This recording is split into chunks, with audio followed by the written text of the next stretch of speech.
Stage 3 of the UAE Tour, the Middle East's only World Tour event, would take the riders over 184 kilometers from Al Qudra cycle track to Jebel Hafeet. It was a hot day in the saddle for all the riders. Took a little while for the four-man breakaway group to establish itself. When it did, they were given a maximum lead of just over 7 minutes. That was quickly pared down, and by degrees turned out to be a difficult day for many riders in the saddle. Two significant crashes along the way. Emmanuel Bookman, the climber for the Bora Hansgrohe squad, perhaps the most affected, although he got back on his bike, got safely back into the main peloton, which chased around the four-rider group, which had been led away by the world hour record holder Victor Kampenerts.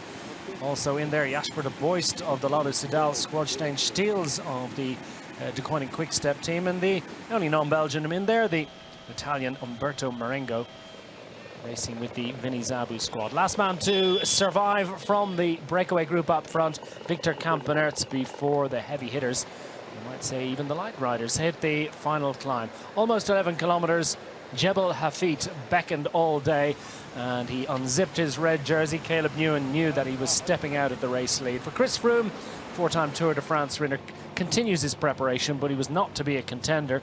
It was his fellow Brit, Adam Yates, who would launch the first salvo from the leading group, the first significant attack, closing and racing up the hill with Alexey Lutsenko and David Gaudu, but Yates looking so much in control. Missing the early move was the pre-stage favourite Tadej Pogacar.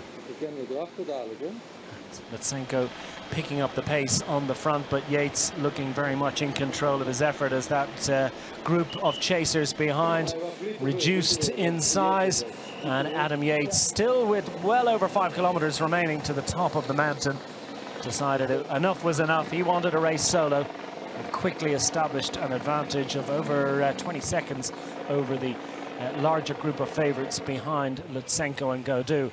Finally, Pogacar decided to take his chance, at which time he had over 18 seconds to try and find on Adam Yates, who was in determined mood. His first race of the season, and Adam Yates has clearly wintered well, as Pogacar raced past Gaudu and then Lutsenko, and clear of that duo. Second on the hill, the 21-year-old Slovenian could do little about Adam Yates, who had already extended his advantage over 40 seconds. That would continue to grow as he raced towards the line. The 11-kilometer climb, he made light work of it. 27-year-old from Bury in Lancashire, racing for Mitchelton Scott, and taking his first victory in the UAE Tour. A stage victory for Adam Yates, and with it, a commanding overall race lead. Adam Yates more than a minute clear by the time that Tadej Pogacar completed in second place, Lutsenko in third. David Gaudu, Rafa Majka, Ulissi Conrad, Izagir, Harada and Dunbar left in his wake.